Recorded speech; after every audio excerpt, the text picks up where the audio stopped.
सामाजिक कार्यकर्ता अतुल भारद्वाज ने हिमाचल की कांग्रेस सरकार को खरी खरी सुनाते हुए कहा कि आज के दौर में एक ढंग का पेन भी खरीदना हो तो वह भी 25 रुपए में नहीं आता है, जबकि पटवारी सरकारी काम को अंजाम देने के लिए 3 तरह के पेन का इस्तेमाल करता है। लेकिन प्रदेश की सरकार पटवारियों को स्टेशनरी अलाउंस के नाम पर पूरे महीने के 25 रुपए दे रही है। बस्ता अलाउंस 25 रुपए, बिजली भत्ता 50 रुपए दिया जा रहा है। इतना ही नहीं, अतुल भारद्वाज ने कहा कि एक कर्मचारी को जो बुनियादी सुविधाएं मिलनी चाहिए वो नहीं दी जा रही हैं, बल्कि उनका शोषण किया जा रहा है। यदि सरकार स्टेट कैडर करना चाहती है तो आगामी भर्तियों में इसे लागू करे और पटवारी कानूनों को विशेष भाषा प्रशिक्षण के साथ अन्य धरातल पर आने वाली समस्याओं के संबंध में प्रशिक्षित करे। अतुल भारद्वाज ने तो यहाँ तक कह दिया कि ये सरकार शुरू से ही मिनरल स्टडी सर्कल धर्मशाला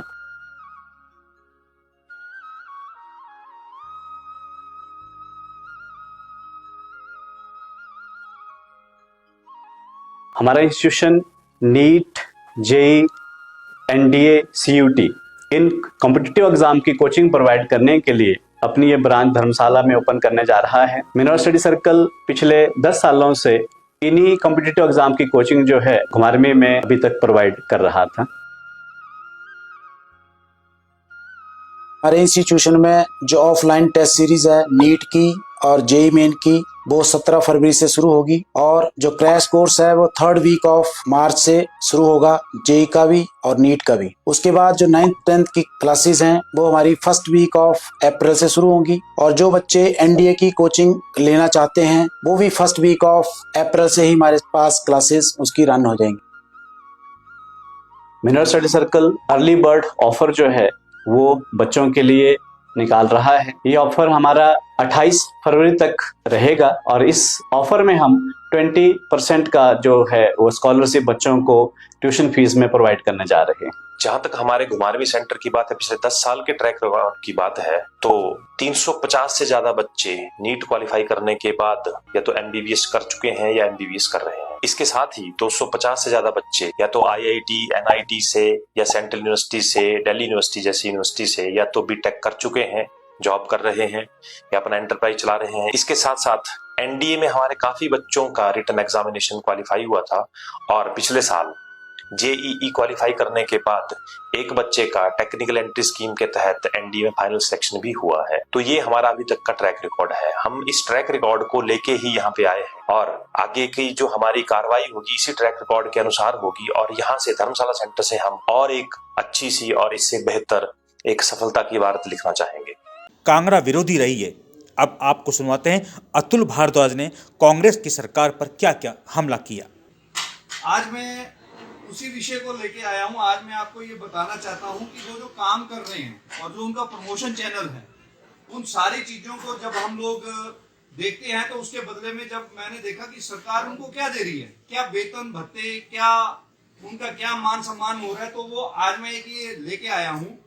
ये पटवारी की सैलरी है, इसकी बेसिक पे जो है वो 20,200 रुपया, डीएनएस अलाउंस जो है वो 8,484 रुपये, कंपनसेटरी अलाउंस जो है वो 250 रुपये, स्पेशल पे अलाउंस 100 रुपया, और इलेक्ट्रिकल अलाउंस 50 रुपये।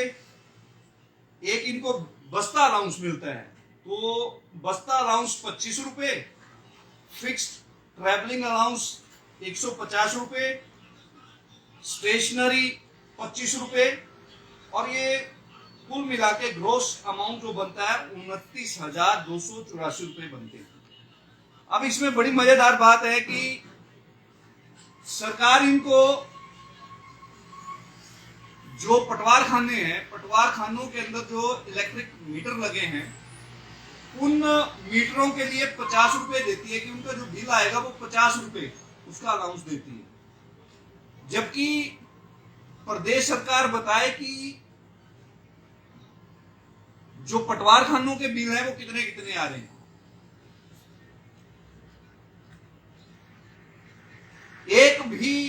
एक तरफ सरकार बोलती थी कि 300 यूनिट बिजली फ्री करेंगे।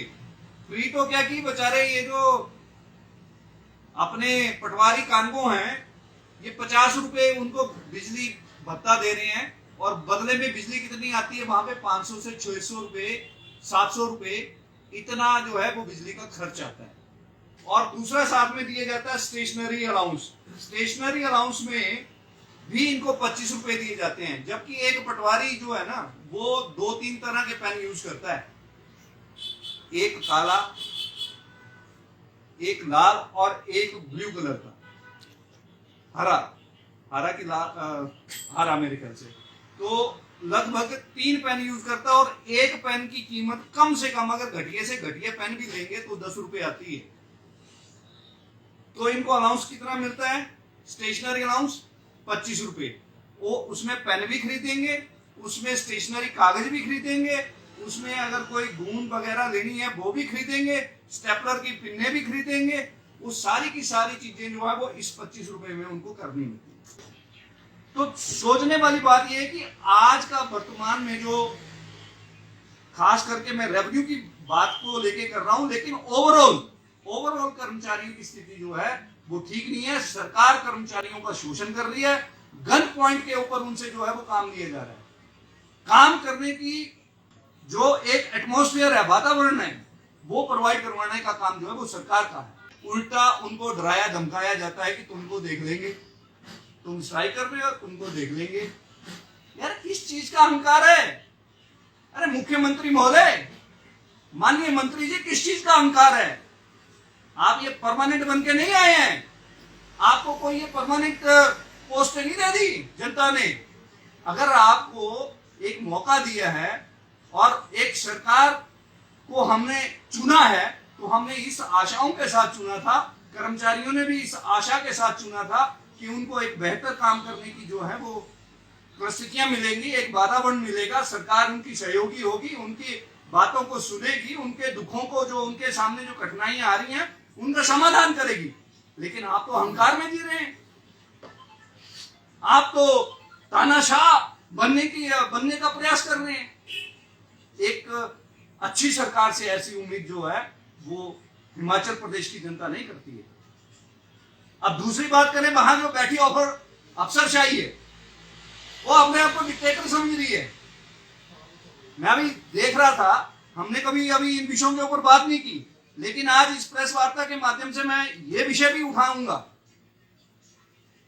पहले जो विरासत होती थी, जो एंसेस्ट्रल प्रॉपर्टी हमको मिलती थी, हमारा कोई बुजुर्ग चल बसता था तो उसके परिवार के अंदर जब आगे के जो बच्चे थे उनको जो वो प्रॉपर्टी ट्रांसफर होती थी, तो उसके लिए पहले लिए जाते थे 1 या 2 रुपए लिए जाते थे कि मरा हुआ व्यक्ति है और किस उद्देश्य से ये प्रॉपर्टी आ रही है, और 1-2 रुपए लेके उसको जो थे म्यूटेशन कर दी जाती थी।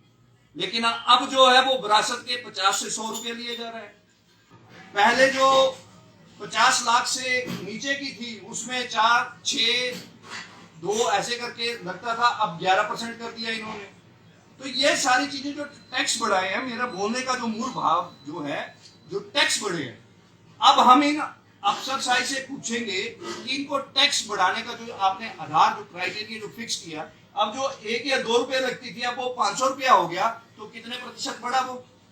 तो आपने ये जो डाटा लिया, ये जो एनालिसिस किया, ये कैसे किया, किस अधिकारी ने किया, उसका नाम अता पता जो है वो हम सूचना के अधिकार के अंतर्गत हमने मांगने के लिए प्रारूप तैयार कर दिया और वो भेज रहे हैं। आपके विभाग के अंदर बेसिक कम्युनिटीज नहीं है, आपका विभाग कभी घाटे में नहीं गया। रेवेन्यू डिपार्टमेंट आज की डेट में अगर आज भी आप पूछेंगे कि रेवेन्यू डिपार्टमेंट के घाटे में है, वो बोलते हैं कि हम कमा के देते हैं। कमा के कहां से देते हैं? अपनी जेब से देते हैं। हम जनता के पैसे को आप देते हैं, हमारी जनता के पैसे की लूट आप लोग करते हैं।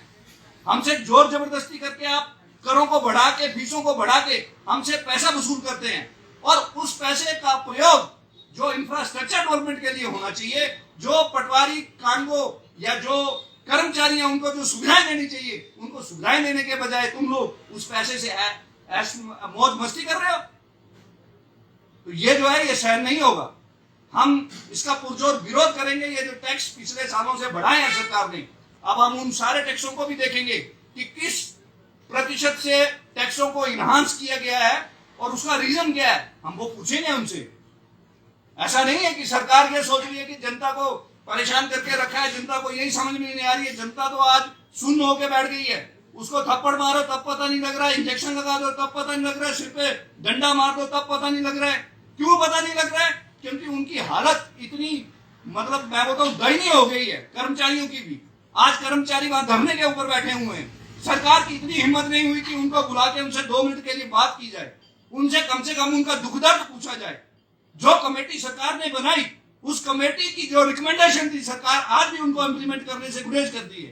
तो क्या इस सरकार से लेना है? इस सरकार को, मुख्यमंत्री को मैं कहता हूं कि तुरंत प्रभाव से इस्तीफा देना चाहिए, उसको छोड़ देनी चाहिए। अगर उससे ये कर्मचारियों की समस्याओं का समाधान नहीं होता है, या जो ये मंत्री बने हैं इन सब महोदयों को छोड़ देना चाहिए, क्योंकि मुझे लगता नहीं है कि आपके अंदर जो है वो संवेदनशीलता है। आप सरकार चलाने के लायक हैं, ऐसा हमें प्रतीत नहीं हो रहा। इस खबर पर आपकी क्या राय है, आप हमें कमेंट्स करके अवश्य बताएं, जिससे हम आपके कमेंट्स के माध्यम से आपकी बात को बुलेटिन में रख सकें।